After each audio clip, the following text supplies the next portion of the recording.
Hey there, everyone. Welcome back to the Empowered Educator, the place where you get all those great little nuggets to make your classroom a space where kids can learn and you actually enjoy going to each and every day. This week, I want to talk about something that has really been on my mind over the break as I hear from teachers all over the world talking about how they're resting and rejuvenating and dreading going back because they still feel very overwhelmed and stuck in their classroom. And if this is you, then you definitely are here for the right reason today, because I know exactly why you're feeling this way. I've been there. Y'all, I've been doing this for 30 years. I spent 5 years in the classroom, almost 5 years. I've been coaching teachers for the last 25 years. I've served as a school administrator. I've worked with some of the most struggling campuses in the Houston area. And I'm telling you, it all boils down to, do we have systems in place? We know that teaching is hard. And I know that teachers all over the world spend so much time at the beginning of the year developing processes, procedures, setting expectations in our classrooms, only to have students struggle to meet them. And then we want to give up. And unfortunately, many people are saying they want to quit. I've shared with you before on this YouTube series how difficult my first year was in the classroom, but not just my first year. I decided at one point to transition from third grade to fifth grade, and I took on a very challenging class. And we were going through a transition on the campus as well, where our principal was leaving and a new principal was coming in. There was just a lot of factors. We had a new assistant principal, and because our assistant principal took over as principal, just a lot of things going on. And both of those years had a lot of similarities for me because my students were completely out of control. They were running the classroom. I was miserable. I was crying. I was wanting to quit. But when I actually stepped back and realized it was because of me, yes, behaviors were hard. Yes, parents were not being cooperative, either one of those years. However, parents weren't in control in my classroom. I was the person in control. I was the one, and I did exactly what I just mentioned earlier, setting up all of my systems, my processes, my procedures, and setting my expectations. But then halfway through the year, my kids were not following them. And when I stepped back to ask myself why and dig deeper into that and got real honest with myself, it was because I wasn't doing what I needed to do consistently in my classroom. And I ended up realizing that not only is it super important that we just design our systems at the beginning of the year, but without consistently reviewing them and revisiting them with our students, it's not going to make any difference. Because it's great for the first couple of years, but we know the honeymoon phase, it comes to an end, right? And students start to feel so comfortable and they get to know which kids they like and which kids they don't like, which kids they get along with and which kids they don't get along with.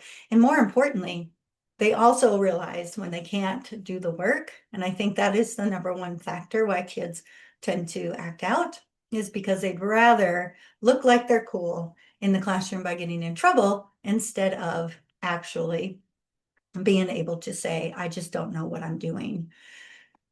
Now, what I think is super important for us to realize as teachers is that we have a leadership opportunity here.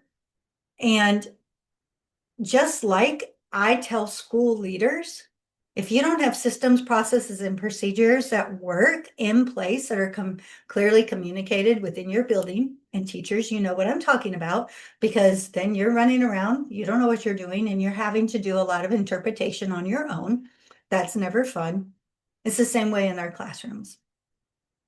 So today I want to talk to you about a couple of different ways that you can clearly and consistently communicate your expectations and routines.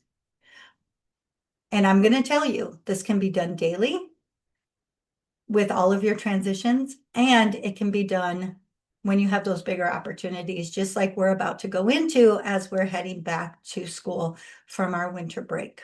So, two big strategies that I coach teachers on is exactly what I just said. We're heading back from our winter break. For some of us, we've been off for a couple of weeks. For some of us, it may be a little less than that, could be a little more than that. I think even a 3-day weekend is an opportunity for us to reset and refocus on processes and procedures in the classroom and to make sure students know our expectation. So I'm going to really, really, really encourage you all to think about this first strategy, and that is to go back and review all of your processes and procedures. That doesn't mean that you have to shut down instruction for 2 days, 3 days to do that. You can put these review sessions into the work that you're doing every day. So maybe at the start of class, instead of a review academic type of thing, let's review how we turn in work. Or instead of wrapping up and allowing students to read independently when they finish work, let's wrap up class 5 minutes early and talk about how we exit the classroom. These are great opportunities that can be built into the work you're doing each and every day. It won't really adjust your lesson plans too much, but it will give you a big bang for your buck. I also highly recommend that you review your expectations and why you have to have those expectations. You've now had a semester with your students, and so this is a perfect time for you to say, okay, as a class, let's talk about our expectations. Why do you think we have these in place? What I found is that students will actually be the ones to say, oh, remember last semester when I cried on da-da-da-da day, because they're going to remember that. It was because so-and-so did something to me. That opens up a great authentic conversation to talk about the why behind each of these expectations. I would definitely keep that as something in your back pocket for any time after a break. So I know here in the Houston area, we take MLK Day off. I think many districts across the United States do the same thing. That's a 3-day holiday. And so that's another great opportunity. Some of the districts within the Houston area have a February break coming up. They have 3 to 5 days in addition to the weekends. Another great opportunity to pull this out when the students return. Spring break will be coming up in March. Of course, we already passed Thanksgiving break. Some of our districts around the area had October break. So whenever you're having these longer breaks, definitely give yourself a reminder to do this. Because here's the thing, you want everyone to know what your expectations are, and you want to eliminate any confusion. Just like you would not want your principal getting after you because you weren't clear on something or you were confused about something, right? All right, so the second thing that I think is so powerful, so powerful, and this can happen every single day, and that is to be sure that before you have any kind of transition activity within your lesson, you are communicating clearly your expectations. Now, I was trained years ago when I first became an assistant principal, years and years and years ago, on the CHAMPS process. Many districts still use CHAMPS. Some districts use a different kind of system, but very similar. But what I loved about CHAMPS is it's very proactive. It tells kids exactly what the expectations are for what they should be doing. We would give our teachers the acronym for CHAMPS. Each letter stands for a different type of piece when it comes to an activity. And then teachers would set the expectation. So for example, if they were about to do partner work, they would know exactly what they were responsible for doing, what level their voices should be, how they get help, where they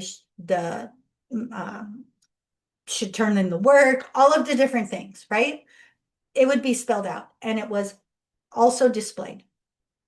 I've been working with some new teachers this year, brand new to the classroom, and we've been utilizing this, and it has made a huge difference.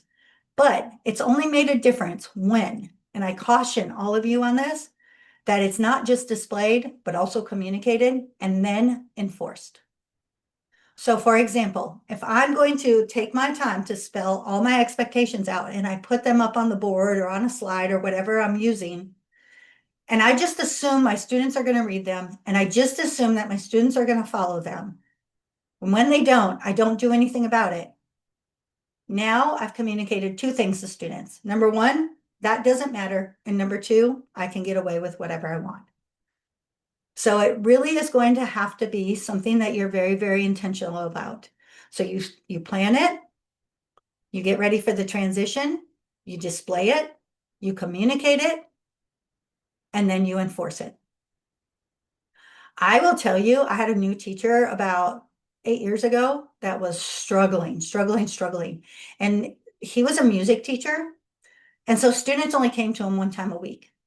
And when they would get to his door, they would just do whatever they wanted. So I came down, I was observing, I was coaching him, and I realized quickly that they were coming in doing exactly what they wanted, and there was no expectation for what they were supposed to do. So we put a plan in place to where he would start communicating his expectation before they walked in the door. And if they didn't do what he was expecting them to do, they were to stop and they had to be reset. He had to do that a few times with some of the classes. Word got around quickly that he had changed his whole procedure.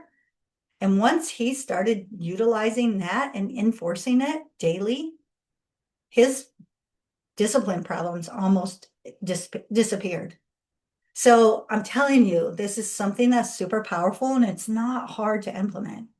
It's not hard to plan, but you do have to enforce it. And that's the hard part. All right, y'all. So this week, as you are preparing for back to school and trying to get all those jitters out, I don't know about you, but I don't typically sleep the night before the kids come back, right? I want to give you a little challenge for the week. I want you to think, if your principal did not have systems in place that were efficient and effective in your school building, and you had to just react to everything, interpret everything on your own, and then you got in trouble because you didn't do them the way you wanted, you would be very, very upset. I don't want that to happen for your students in the classroom as well, because that's what causes the overwhelm, the burnout, the stress, and people wanting to leave. So let's get very, very clear about one important piece this week going back. Make time to review all of your expectations and procedures. And when you're doing the review, I want you to really notice how your students respond, because that is a good check for understanding. Because you're seeing, do students know what I'm talking about? Because maybe I need to spend more time talking about this. Or my students know what I'm talking about, but maybe they need more practice with such and such. However, you might also see 98% of my students get it, but this one student right here is really struggling. Now, I need to get some additional support or make an additional plan for that student.